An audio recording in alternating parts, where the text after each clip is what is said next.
तो राम राम जी सभी को। आज फिर हमारी दिनचर्या शुरू हो जाती है इस वर्कआउट के साथ। इससे पहले हम कुछ देर वॉकिंग करते हैं। वॉकिंग करने के बाद वार्म अप करते हैं और फिर शुरू कर देते हैं अपनी मूवेबल दंड बैठक। इन दंड बैठक के साथ साथ मैं आज आपको यहाँ के माहौल की जो आवाज़ें हैं वो सुनाऊंगा।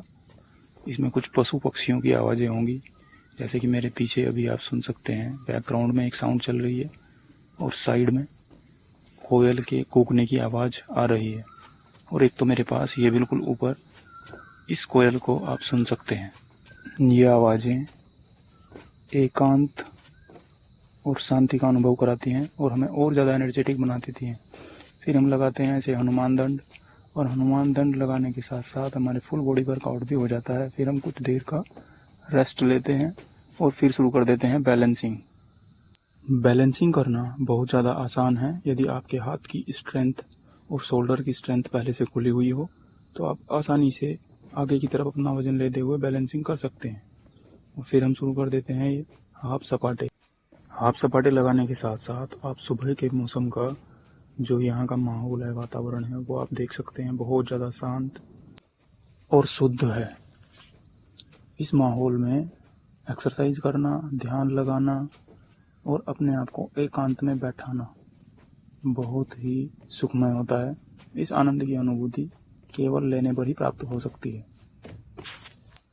इसे शब्दों में नहीं कहा जा सकता। फिर हम शुरू कर देते हैं अपने फ्लाइंग पुशअप्स। और इसमें फ्लाइंग पुशअप्स लगाते समय आपको अपने हाथ की जो हथेलियां हैं उनका बैलेंस और अपने पैरों की कॉम्बिनेशन एक साथ बनानी होती है। फिर हम ये सर्कुलर पुशअप्स को प्रैक्टिस कराते हैं और मेरे स्टूडेंट्स भी मेरे साथ साथ इसकी प्रैक्टिस करते हैं।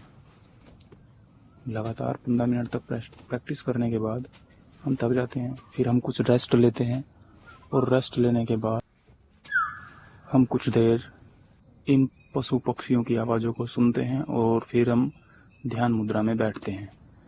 इन पुशअप्स को प्रैक्टिस करने से पहले हम ये अपनी लेग्स को टच करने की प्रैक्टिस करते हैं, फिर टो टच की प्रैक्टिस करते हैं, जिससे हमारी स्ट्रेंथ और ज़्यादा बढ़ सके।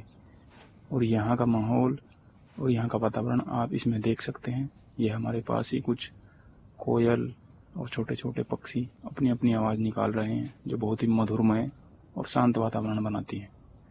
फिर लेग्स स्ट्रेचिंग के साथ ही हम थोड़ा रेस्ट देते हैं अपनी बॉडी को, और रेस्ट देने के बाद फिर हम शुरू करते हैं ध्यान मुद्रा।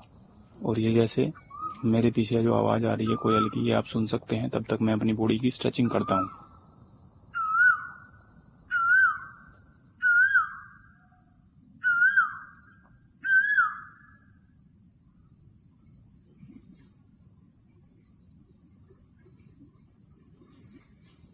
फिर हम बैठ जाते हैं ध्यान मुद्रा में। कुछ देर कपालभाति करने के बाद लगातार हंसी मजाक करते हैं। फिर हम करने के बाद पद्मासन शुरू करते हैं, उत्थित पद्मासन की प्रैक्टिस। और उत्थित पद्मासन के लिए आपको सबसे पहले पद्मासन करना आना चाहिए। पद्मासन करने के बाद बैलेंसिंग के साथ साथ दोनों हाथों पर अपना वजन ऊपर उठाना होता है और कुछ देर तक ध्यान को एक जगह केंद्रित करके बैठना होता है। यदि आप होल्ड कर पा रहे हैं तो अपने आप को होल्ड करें। इसी के साथ हमारी वर्कआउट की दिनचर्या पर लगता है विराम। बोलो जय सिया राम। और ये देखिए